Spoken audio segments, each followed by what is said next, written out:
La primera vez que mi padre tuvo contacto con los misioneros fue en casa de sus primos, en San Antonio. Estaban escuchando música, aquella de la época, y golpea la puerta. Un primo de él sale y dice: "No, aquí somos católicos", y cierra la puerta. Mi padre, curiosamente, sale para ver quiénes eran y ve a los dos misioneros. Que tiempo después, cuando llega a su casa, su madre le indica que habían llegado dos norteamericanos y que iban a volver cuando su padre volviera, en este caso mi abuelo Rodolfo. Mi abuelo Rodolfo llegó y le comentaron de esta experiencia y él acotó: "No está de más aprender algo nuevo". Desde esa frase, desde ese momento, mi abuelo escucharon a los misioneros y fueron bautizados en el año 1968. Mi padre, como indicaba, al momento de iniciar sus charlas compartía su momento de cuando conoció a los misioneros. Él decía que a los 17 años no había leído ningún libro y no tenía idea de quién era José Smith, menos el Libro de Mormón. Tampoco había escuchado nada acerca de los mormones o de la Iglesia de Jesucristo de los Santos de los Últimos Días. Los misioneros a ellos les enseñaron por 2 meses y ya estaban bautizados. Mi padre, al saber de José Smith y de su corta estadía en la tierra, y al meditar todo lo que él dejó, el legado que dejó el profeta José Smith, a él le impresionó mucho. De la primera visión, por supuesto, no había escuchado nada, ya que de los mormones o de la Iglesia de Jesucristo de los Santos de los Últimos Días no había escuchado nada de eso, entonces menos la primera visión. Pero ganó un testimonio de ello. Su familia era católica y se habían criado siempre en ese ambiente. Sin embargo, cuando los misioneros les enseñaron, ellos aceptaron. Después supimos del martirio del profeta José Smith, cómo las personas terminaron la vida con él, pensando que con eso habían acabado el mormonismo. Sin embargo, nosotros sabemos que no fue así. Como dijo una vez el presidente Gordon B. Hinckley, muy pocos se acuerdan del gobernador Ford, pero muchos y millones se acuerdan del profeta José Smith. Dentro de las investigaciones que mi padre hacía, su segunda casa siempre fue la Biblioteca Nacional, que está a metro de la estación Santa Lucía, acá en Santiago. Él siempre decía que buscar algo era como encontrar una aguja en un pajar, y especialmente por la iglesia. Buscar noticias de Chile con respecto a la Iglesia de Jesucristo de los Santos de los Últimos Días. Recordó que el Mercurio de Valparaíso estaba vigente en la época de los pioneros. Fue hoja por hoja, y encontró la siguiente cita, el 8 de julio de 1840, que dice: "Otras veces los miembros de una nueva secta religiosa conocida con el nombre de Mormons, fanáticos inofensivos, han sido lanzados por la multitud de las tierras que ocupaban legítimamente en el estado de Missouri, después de robados y diezmados sin que la autoridad pública interviniese". Fin de la cita. Es interesante saber de cómo acá en Chile tuvieron contacto con los miembros de la iglesia. Es curioso como le decían Mormons. Sabemos que son mormones porque refleja claramente lo que estaban viviendo los pioneros en ese tiempo. Esta cita muestra algo objetivo, una opinión objetiva de lo que estaban viviendo los pioneros en esa época. Nosotros sabemos que el presidente Brigham Young, sucesor del profeta José Smith, llevó a los santos a las montañas rocosas. El profeta José Smith había dicho antes que el pueblo de Sion, los santos, irían finalmente a establecerse a esas montañas. Entonces lo que hizo el profeta Brigham Young fue más que seguir esa instrucción o ese conocimiento que tenía el profeta. El éxodo desde Nauvoo, en el mismo momento que los santos salen de Nauvoo, hay otro grupo de santos que sale desde Nueva York. De ahí viene la historia del Brooklyn, del barco que sale desde Nueva York, por el Océano Atlántico hacia el sur, por Sudamérica. Con esto, mi padre encuentra otra noticia de los Estados Unidos, publicado en el Mercurio de Valparaíso el viernes 6 de febrero de 1846, que dice: los papeles de los Estados Unidos estaban llenos de noticias de azonadas y encuentros sangrientos entre el pueblo armado y los mormons, secta religiosa cuyas doctrinas han excitado un odio a muerte en el resto del pueblo. Esta guerra extraña y fanática era llevada a sangre y fuego. Cientos de casas habían sido incendiadas, y en los diferentes encuentros entre el pueblo que atacaba y los mormones que se defendían han muerto y salido heridos muchos combatientes de ambos bandos. Los pioneros de Brooklyn. El Brooklyn hizo una ruta que salió de Nueva York. Ellos llegaron casi a la esquina de África y bajaron al sur. Pasaron por el Cabo de Hornos, que era una zona muy temida en esos años por los navegantes. Era la zona por donde pasaban todos los barcos balleneros. Había temor que pudieran naufragar en esa zona. Sin embargo, en los relatos que hay de los pioneros, cuando pasaron por el Cabo de Hornos, realmente lo hicieron por un mar tranquilo. No tuvieron mayor dificultad. En la imagen vemos claramente la ruta del Brooklyn, punteada por el océano Atlántico, pasando por el Cabo de Hornos, y la decisión del capitán era llegar a Valparaíso para reabastecerse de alimentos y para reparar el barco. Sin embargo, una tormenta impidió que el Brooklyn llegara a Valparaíso. Entonces el capitán, como conocía la zona, enfiló rumbo hacia Juan Fernández. En la isla Juan Fernández el Brooklyn pudo repararse. Se reabastecieron de agua fresca, de alimentos frescos, dejaron sepultada inclusive a una hermana, Laura Goodwin Hoskin. La hermana viajaba embarazada. En medio de la tormenta, la hermana Goodwin cayó y al tiempo después ella falleció. La hermana expresó que por favor no la arrojen al mar, porque esa era la costumbre de aquellos años. Cuando fallecían las personas en alta mar, eran arrojados hacia el mar. Entonces el cuerpo de ella la mantuvieron hasta llegar a la isla Juan Fernández, donde ella quedó sepultada, y su cuerpo está allí. Entonces una cosa interesante, que los pioneros estuvieron primero en Chile, antes que en Utah. Y más encima dejaron sepultado a uno de ellos allí. Entonces hay sangre pionera en Chile, desde antes de llegar a Utah. La historia entre mormones y chilenos es una historia de amistad. ¿Por qué? En Juan Fernández los chilenos ayudaron a los hermanos del Brooklyn. 3 años después, cuando se produce la fiebre del oro en California, de Chile viajaron miles de personas a buscar oro a California. Los chilenos eran tan numerosos que fundaron una pequeña ciudad ahí, en California, y le llamaron Chilecito. Una noche en Chilecito fue atacado por unos galgos, bandidos, que habían en esos años. Cuando los chilenos fueron atacados, hubo un grupo grande que los protegió, que salió en defensa de ellos. Y eran los mormones, eran pioneros.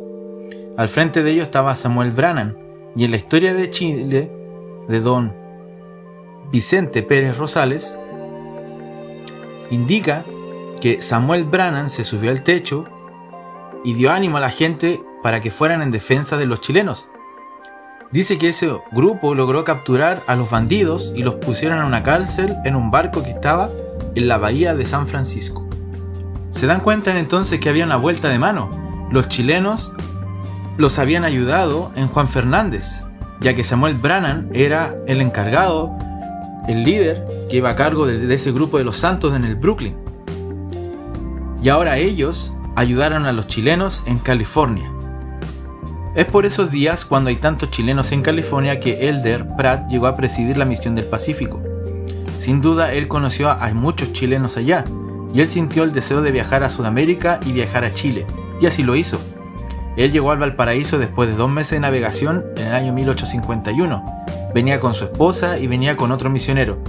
Ellos llegaron a Valparaíso el mes de noviembre del dicho año 1851. Estuvieron 3 meses en Valparaíso y 1 mes en Quillota. Al momento de llegar a Chile, se encontraron que estaba en una guerra civil. Por lo tanto, era difícil la situación en ese momento. A ellos se les acabó el dinero porque no andaban con mucho, y en ese tiempo, por lo tanto, se vieron la necesidad de regresar y dejar para un tiempo posterior el día en que el Evangelio fuera traído a esta tierra de Sudamérica. Otro factor que influyó en que en ese momento no había libertad de culto en Chile, es decir, la iglesia oficial era la iglesia católica y otras iglesias no podían tener reuniones. Entonces, eso también fue un factor que fue en contra de ellos. Entonces decidieron regresar a California. Estuvieron 4 meses en Chile y se regresan. En la visita de Elder Pratt, también estuvo en Quillota, 1 mes. Se dice que iba a un cerro que hay allí, el Cerro Mayaca, donde él se retiraba a orar en las tardes. Él describió el paisaje diciendo: tan fértil como el Edén es Quillota. La ciudad de Quillota desde los tiempos de los indios era una ciudad de descanso, y eso fue lo que vio también Elder Pratt.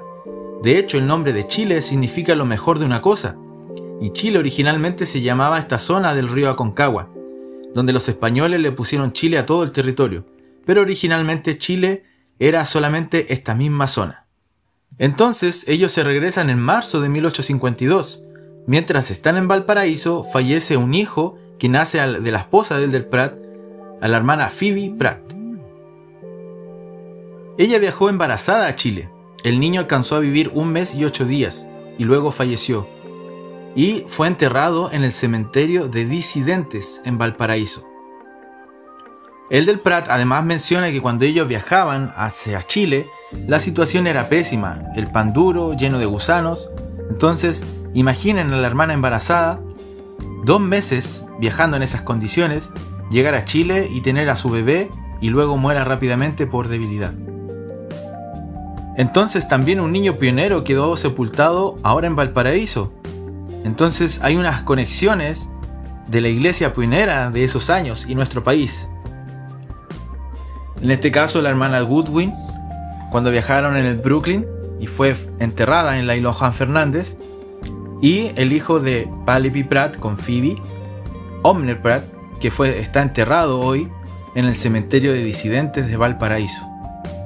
Bueno, años después, Elder Pratt fue finalmente asesinado en 1857. Desde que Elder Pratt vino a Chile, pasarían más de 70 años antes de que misioneros regresaran a Sudamérica, y eso ocurriría con misioneros que fueron enviados a Buenos Aires, en Argentina. Y allí entre los misioneros estaba el apóstol Melville J. Ballard, que al salir de Sudamérica, él declaró: la obra del Señor se llevará a cabo aquí en forma lenta, pero por cierto tiempo, tal como un roble crece lentamente desde una bellota. No florecerá un día como el girasol, que se desarrolla rápidamente y luego muere, pues miles se unirán a la iglesia. Esta tierra será dividida en más de una misión y llegará a ser una de las fuertes del reino. La obra es ahora muy pequeña aquí, pero vendrá el día en que los lamanitas de esta tierra tendrán su oportunidad. Desde Argentina empezaron a ser enviados misioneros a los países vecinos, y entre esos países estaba nuestro querido país de Chile. Antes que la iglesia se estableciera oficialmente en Chile, misioneros de la misión argentina atravesaban la cordillera a caballo, entre ellos por ejemplo Robert T. Wells, que sirvió en Chile como presidente del templo. Entonces el del Wells está ahí en la foto que se ve en la frontera de Chile con Argentina. También el de Leonard Hartley, que fue presidente de mi misión acá. El de Hartley menciona también en sus memorias su visita a nuestro país un día 18 de septiembre. Entonces hay cosas que sucedían antes de que la iglesia se estableciera. En 1954 el presidente David McKay visitó nuestro país. Él había escuchado noticias de acá que había una familia, el hermano Fotheringham, que era el gerente de la Kodak en esos años, y este hermano le escribió a la primera presidencia diciéndole que Chile estaba preparado para enviar misioneros. Entonces, a causa de eso, el presidente David McKay visitó Chile.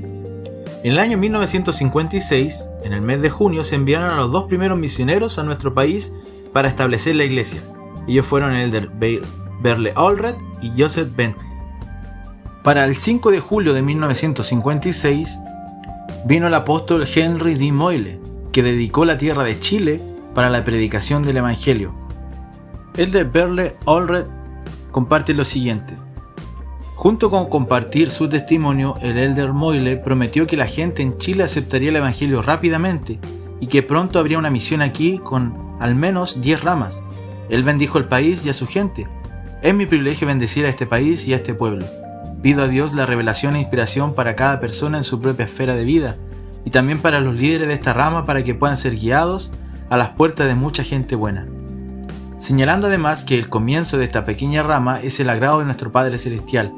Habrá una influencia en las vidas de la gente que abra sus puertas a los misioneros. Él, el Elder Moyle, concluyó diciendo: fui llamado para comenzar una rama aquí en Chile y oro por el futuro de ella. Ha sido organizada porque el Señor lo quiere y no por otra razón. Nosotros seremos instrumentos en sus manos para llevar a este pueblo el Evangelio. Al concluir su palabra el Elder Moyle, el presidente Valentine tomó nuevamente la palabra para concluir la reunión manifestando su felicidad por comenzar la rama en Chile. Los primeros bautismos fueron el 25 de noviembre de 1956 y ahí está el primer grupo de hermanos bautizados, entre los cuales hay algunos niños norteamericanos y un hijo del hermano Fodenham, que es el que está en el traje a la mano derecha, y el primer bautismo fue del hermano Ricardo García por el Elder Berle Allred. Por 3 años Chile fue parte de la misión argentina y en el año 1959 el Elder Harold Billy vino a Sudamérica para crear la misión andina, con el Elder Benjamin Sharp como presidente, y esa misión andina abarcaba los países de Perú y Chile. Por 2 años como la misión andina, luego se creó la misión chilena. Cuando se organiza la misión chilena, habían 65 misioneros sirviendo en el país de Chile, con la ayuda de 1.200 miembros. Una cosa interesante que cuando Henry D. Moyle dedicó para la predicación del Evangelio acá en Chile, él profetizó y dijo que pronto se creará una misión en Chile con al menos 10 ramas. Y resulta que Chile se organiza y habiendo ya 12 ramas en ese momento, divididas en 3 distritos de la iglesia. Muchos años después, las autoridades generales siempre han dicho que Chile ha sido una tierra escogida. El Elder Bruce R. McConkie en el año 1977 indicó: me gustaría hablaros de la visión que tengo por el pueblo chileno. Puedo prever el día en que la séptima estaca en este país sea 70 veces 7. Puedo prever el día en que la Iglesia de Jesucristo de los Santos de los Últimos Días sea la mayor influencia en esta nación. Esta es una tierra bendita y el día que habrá de llegar cuando haya un templo en Santiago. Años después de la que comunicó el del Bruce R. McConkie, se construye el templo de Santiago. Luego, años después, el Elder Holland vivió en nuestro país por 2 años como presidente del área y dijo lo siguiente con respecto a nuestro país: lograr que Chile llegue a ser un faro para Latinoamérica, un faro para toda la iglesia y para todo el mundo. Ha sido testificado a mi corazón que eso puede llegar a ser. Esta puede ser una luz brillante de toda nuestra obra en Latinoamérica. Tenemos todas las herramientas y medios para hacer eso. Yo confío que la iglesia en Chile puede ser un faro brillante, alumbrando para todo el mundo. Hoy en día la iglesia aquí en Chile, en nuestro país, en el año 2024, ya tenemos un templo de Santiago que fue rededicado en el año 2006, un templo en Antofagasta, un templo en Concepción. Hace poco tuvo la primera palada para el templo de Santiago Oeste, en Maipú, y un templo para Viña del Mar que se avecina en un futuro no muy lejano. Con esto quiero finalizar y espero que haya sido de su agrado escuchar estos breves relatos, breves reseñas del trabajo que hizo mi padre con respecto a la historia de la iglesia. Hay muchos detalles que se van a ir compartiendo dentro de este canal, como por ejemplo más en detalle del viaje del Brooklyn, de más de la historia del Chantecler chileno, de Pedro Sañartu. Otro video va a ir relacionado con don Vicente Pérez Rosales. Y así vamos a ir sumando y sumando cosas que mi padre investigó, descubrió y en su minuto compartió cuando era el director de Asuntos Públicos en los años 90. Cada leona, con las páginas locales, mi padre compartía elementos históricos. Con esto ya finalizamos. Recuerden suscribirse, compartir, para que sigan nutriéndose de la buena palabra.